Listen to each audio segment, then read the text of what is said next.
जय गुरु जी सभी संगत जी को। आप सबका गुरु जी ब्लेसिंग्स चैनल पे बहुत बहुत वेलकम है। जैसा हमारे गुरु जी का कहना है कि सत्संग सुनना व सुनाना दोनों ही कल्याण का माध्यम है, तो हमारे चैनल गुरु जी ब्लेसिंग्स के माध्यम से आप भी अपना सत्संग सुनाने की सेवा कर सकते हैं। आप अपना सत्संग ऑडियो रिकॉर्ड करके या सामने दिख रहे व्हाट्सएप नंबर पर लिखित तौर पे भी भेज सकते हैं। सत्संग सुनाकर आप अन्य संगत जी का भी भला करते हैं, क्योंकि कई सवालों के जवाब हमें सत्संग के द्वारा मिल जाते हैं। तो आइए सुनते हैं आज का ब्लेस्ड शुक्राना सत्संग। ओम नमः शिवाय, शिवजी सदा सहाय। ओम नमः शिवाय, गुरु जी सदा सहाय। जय गुरु जी। आइए सुनते हैं सत्संग। जय गुरु जी संगत जी, मेरा नाम सुषमा चतुर्वेदी है। मुझे अपना दूसरा सत्संग शेयर करना है। सारी संगत को मेरा जय गुरु जी, और जो ये सत्संग मेरा शेयर करने वाली आंटी हैं उनको भी मेरा जय गुरु जी।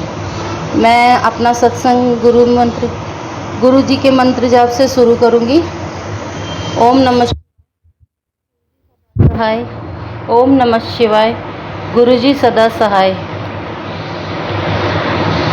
तो संगत जी, मेरा सत्संग ऐसे है कि जब मैं गुरु जी से नए नए जुड़ी थी, तब मुझे इतना विश्वास नहीं होता था कि गुरु जी सच में गुरु जी ही मेरी मदद कर रहे हैं। फिर मुझे जैसे गुरु जी ने मेरे हस्बैंड को जॉब ब्लेस की, मुझे दुकान ब्लेस की, बिना पैसों के मेरा एग्रीमेंट करवा दिया दुकान का, है ना। मुझे थोड़ा सा वो लग रहा था, मैं सोच रही थी नहीं मैं ओवर थिंकिंग कर रही हूँ, इसलिए ये गुरुजी नहीं, ऐसा कुछ भी नहीं है। तो मैंने बोला अच्छा मैं आजमाती हूँ। मेरे पास मुझे सिद्धि विनायक मंदिर दर्शन के लिए जाना था, और मैंने गुरुजी को बोला गुरुजी मैं दर्शन के लिए जाना चाहती हूँ, मगर मुझे टाइम नहीं मिल पा रहा है, मुझे आप लेके चलिए आज दर्शन के लिए। 2 दिन के बाद गुरुजी मुझे लेकर के गए सिद्धि विनायक में, और बहुत अच्छे से मेरा दर्शन हुआ, बहुत ही अच्छे तरीके से मेरा दर्शन हुआ, मुख दर्शन हुआ। बहुत अच्छे तरीके से मैं गर्भगृह में गई, वहाँ पे सिद्धि विनायक भगवान के दर्शन किए, गणपति जी के। फिर वहाँ पे दर्शन करते करते हमको शाम हो गई, शाम के 6 साढ़े 6 बज गए। फिर मैंने बोला कि मुझे फिर भी विश्वास नहीं हो रहा था, तो फिर मैंने बोला कि यार पता नहीं, विश्वास हम इंसान है ना, वो तो देवता हैं, वो करते हैं, हम नहीं तो समझ पाते, उनका किया वही जानते हैं, हम नहीं समझ पाते। मैं बोली कि यार हो सकता है सिद्धि विनायक आना बहुत इजी है। मैं आ गई। अब यहाँ से अगर मैं इस्कॉन टेम्पल गोरेगांव पहुँच पाऊँ तो फिर मैं मानूँ। तो फिर मैंने गुरुजी को अरदास की कि गुरुजी अगर आप हैं, सच में हैं, तो देखिए यहाँ से मुझे गोरेगांव इस्कॉन टेम्पल पहुँचा दीजिए। मैं देखना चाहती हूँ कि आप हैं या नहीं हैं। और इस्कॉन टेम्पल वहाँ से सिद्धि विनायक मंदिर से बहुत दूर है, बहुत दूर है। बाय ट्रेन भी अगर हम जाते हैं तो भी 1 घंटा लगता है ना। और मैं तो वहाँ से एसटी से गई, बस से गई।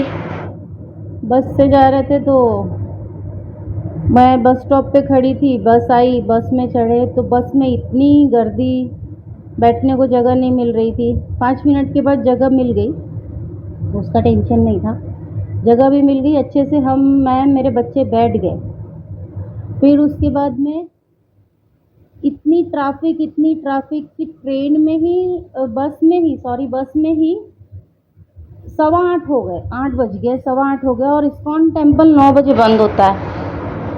मैं बोली कि अभी तक तो हम पहुँचे नहीं हैं, मुझे नहीं लगता है कि मुझे दर्शन मिलेगा। फिर मैंने अपने मन में बोला, गुरु जी का मंत्र जाप करने लगी, एंड गुरु जी से बोला गुरु जी प्लीज़ मुझे इस्कॉन टेम्पल में दर्शन करा दो, प्लीज़, अगर आप हैं तो प्लीज़ करा दो। आप संगत जी अब विश्वास नहीं करेंगे, मैं 9 बजने में 5 मिनट बाकी था और मैं इस्कॉन टेम्पल के अंदर थी। इस्कॉन टेम्पल का गेट बंद हो रहा था। मैं पहुंच गई, मुझे दर्शन भी मिले। वहाँ पे खिचड़ी प्रसाद बहुत फेमस है, वो भी मिला। तब मैं मान गई कि गुरुजी हैं और गुरुजी वो भी कर सकते हैं जो कोई नहीं कर सकता। हर इम्पॉसिबल को भी अगर कोई पॉसिबल कर सकता है तो वो हमारे गुरुजी हैं और कोई नहीं कर सकता। ये मैं मुझे बिलीव हो गया उसी दिन।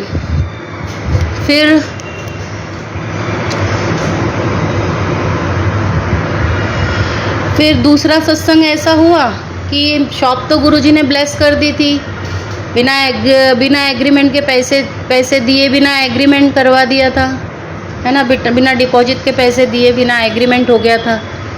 फिर उसके बाद में अभी शॉप के रिनोवेशन के लिए मेरे पास पैसे नहीं थे। रिनोवेशन इन द सेंस ये इंटीरियर के लिए मेरे पास पैसे नहीं थे। गुरुजी ने ऐसा, मैं बहुत परेशान थी, बहुत परेशान थी। मुझे कुछ समझ में नहीं आ रहा था। मैं गुरुजी के गोरेगांव वाले मंदिर में गई और मंदिर में गई, बैठी थी। मैंने मंदिर में कुछ बोला नहीं, बस बैठी थी और अपने आप आँख से आंसू निकल रहे थे। ये सत्संग तो हर किसी के साथ होता है ना। गुरुजी का ऑरा ही इतना पॉजिटिव आता है कि वहाँ पे आप बैठो तो आप रोने लगते हो गोरेगांव मंदिर में, है ना। मंदिर से बाहर निकलते ही मुझे फ़ोन आता है और मुझे एक बुकिंग मिलती है, जिस बुकिंग से मुझे बहुत हेल्प हो जाती है पार्लर के इंटीरियर के लिए। और बुकिंग भी इतनी अच्छी मिलती है कि मुझे बाय फ्लाइट जाना था, बाय फ्लाइट आना था। मैं ज़िंदगी में फ़्लाइट में बैठी नहीं थी संगत जी। हम गुरुजी की ऐसी कृपा दृष्टि कि मैं फ़्लाइट से गई भी और फ़्लाइट से आई भी, वो भी क्लाइंट ने पैसे खर्च किए टिकट के, मुझे नहीं करना पड़ा। तो गुरुजी हमको ऐसे ऐश भी कराते हैं और इतनी सारी ब्लेसिंग भी देते हैं। मैंने इतने मंदिरों में मन्नतें मांगी होंगी, न जाने क्या क्या किया होगा, मगर कभी कोई वो नहीं हुआ, कोई ऐसा पॉजिटिव रिज़ल्ट नहीं मिलता था। मैं एकदम निराश हो गई थी। गुरुजी ने जब से मुझे अपने शरण में लिया है, जब से अपनी संगत में मुझे जोड़ा है, तब से मेरे साथ बहुत पॉजिटिव चीज़ें हो रही हैं। दिल बहुत खुश रहता है। अभी एक अरदास और लगाई है गुरुजी से, वो भी कबूल हो जाएगी। गुरुजी मेरी अरदास पूरी कर देंगे और वो मुझे मालूम है गुरुजी ज़रूर पूरा करेंगे। मैं जानती हूँ गुरुजी करते हैं, जो कोई नहीं कर सकता वो गुरुजी कर सकते हैं और कोई नहीं कर सकता। वो गुरुजी का भजन है ना, कर कृपा मेहरा दे साइयाँ, वो एकदम सही है, एकदम सही है, एकदम सही। गुरुजी हाथ की लकीरें तक बदल देते हैं इंसान के, जो किस्मत में नहीं है वो भी दे देते हैं, है ना। मेरा वो चीज़ भी मुझे गुरुजी ज़रूर देंगे, मुझे पूरा विश्वास है, देंगे ज़रूर गुरुजी। इसी के साथ मैं अपने सत्संग को विराम देती हूँ और सारी संगत को मेरा जय गुरुजी। और जो सत्संग शेयर करने वाली आंटी जी हैं उनको भी मेरा जय गुरुजी। गुरुजी हर किसी को इसी प्रकार खुशियाँ दो, हर किसी पे अपनी ऐसी कृपा दृष्टि बनाओ, जैसे मुझे दिया है वैसे हर किसी की मदद करो गुरुजी। जय गुरुजी संगत जी।